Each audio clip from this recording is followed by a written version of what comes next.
대한민국 경제가 경제 관료팀이 썩었다라고 생각하는 이유가 뭐냐면요. 지금 이창용이라고 하는 작자가 50조 유동성 공급책을 펼쳐도 물가에 영향이 없을 거다라고 얘기하는데 거짓말입니다. 50조를 시장에 풀면 물가가 당연히 치솟습니다. 국채가 지금 현재 4%대가 나중에 5%가 될 수도 있고 그 이상이 될 수 있는 게 현실입니다. 시장에 돈을 푸는데 물가가 안 오른다라는 이런 말이 어디 있습니까? 그냥 거짓말이죠. 실제로 저렇게 돈을 찍어서 내놓으면 물가는 영향을 받습니다. 환율 쏠림 현상을 막고 있어서 이자율을 무조건 올리지 못한다라고 얘기하는데 이런 말이 어디냐라는 거죠. 이창용 한국은행 총재가 24일 채권시장 안정을 위해서 정부가 50조 원을 공급하기로 했다. 근데 이는 물가에 직접적으로 미치는 영향은 없을 것이다 라고 본다라고 했습니다. 물가 불안을 키우죠. 당연한 얘기입니다. 여기 이제 채권시장 유동성 공급 방안으로 물가 불안을 키울 수 있는 것 아니냐라는 지적에 저렇게 얘기했다는데요. 지적이 맞는 얘기죠. 한국은행에서 직접적인 유동성 공급을 하지 않아서 물가에 직접적인 영향을 주지 않을 거다 이러는데 아무도 이 말을 믿지 않습니다. 기획재정부가 강원도 레고랜드 채무불이행, 강원도 레고랜드 부도 관련해가지고 이제 회의해가지고 50조 원 이상의 유동성을 공급하기로 했죠. 이제 한국은행이 환율을 잘못해서 다시 물가가 올라갈 수 있는 거 아니냐라는 질의에 환율 절하를 막으려면 더 많은 돈이 든다. 환율을 막기 위해 이자율을 무조건 올릴 수 있는 게 아니다라고 반박했는데요. 이 또한 헛소리죠. 환율을 막으려면 기준금리 올려야죠.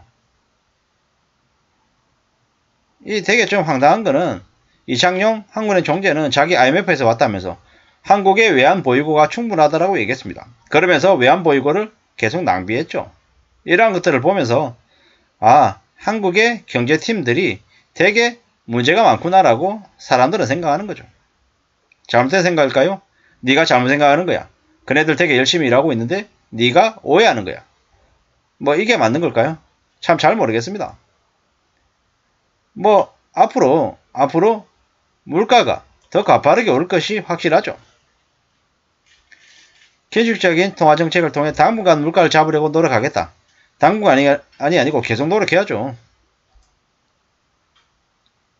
물가가 정점이 될지는 기본적으로 전제로 삼는 여러 조건이 있지만 유가가 떨어졌음에도 식료품 물가 등이 다시 올라가는 건 환율 영향이다. 결국에는 10월달에 물가 정점이 아니었다라는 거죠.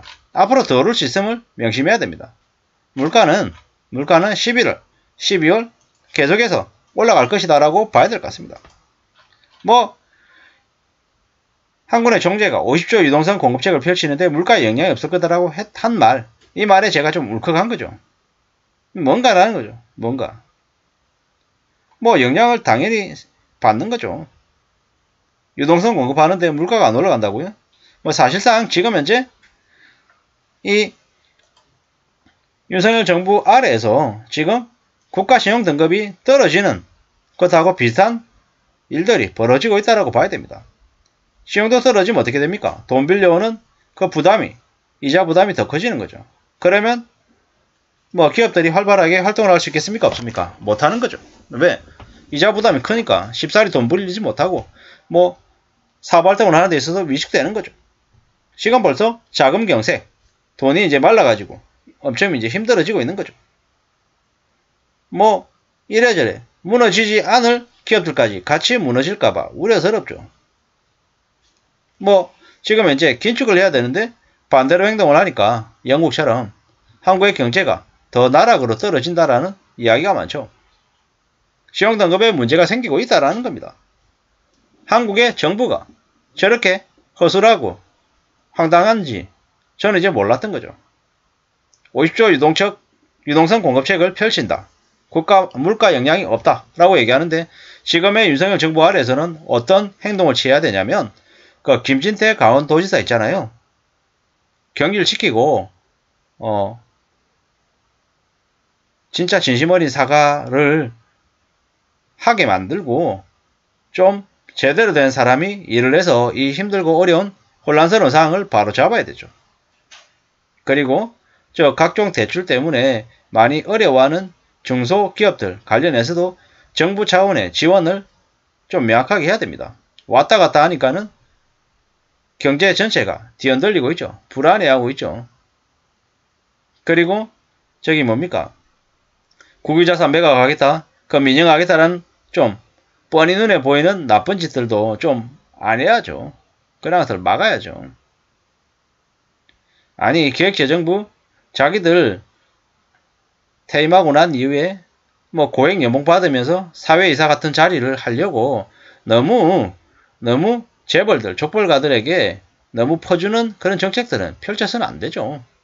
게다가 국민들, 저소득층, 힘들고 어려워하는 소상공인들, 그들에게 실질적인 대책을 지원해야 되고, 그리고 중소기업들 중에서 실제로 살아갈 수 있는 업체들, 어느 정도 가능성이 있는 곳들은 옥석 가리기 위해서 그들에게 제대로 된 지원을 해줘서 도미노로 무너지는 걸 막아야 되죠. 지금은 한국에 1997년, 98년 IMF에 준하는 위기가 지금 점점 오고 있는 상황이잖아요. 그런 상황에서 한국은행 총재 자리가 중요하고, 경제부총리 자리가 중요하고, 금융위원장, 금융감독원장의 자리가 매우 중요한 것 같은데 경제수석 마찬가지요. 그들이 너무 지금 비정상적이고 너무 안일하게 대응을 하고 있다는 겁니다. 필요하다면 저들에게 좀 사람을 교체를 하든지 뭐 어떻게 하든지 좀 해야 될 것 같은데 너무 안일하게 너무 대충 움직이는 것 같다는 느낌이 자꾸 듭니다. 그리고 저기 언론 뉴스에 아무도 안 믿는 물가에 영향이 없다라는 이런 좀 어처구니 없는 얘기들만 나오니까 그냥 사람들이 허탈해하고 그냥 비웃는 거죠. 그러다 보니까는 자금시장에 50조를 투입한다고 얘기하는데도 시장은 여전히 불안하다라고 얘기하죠.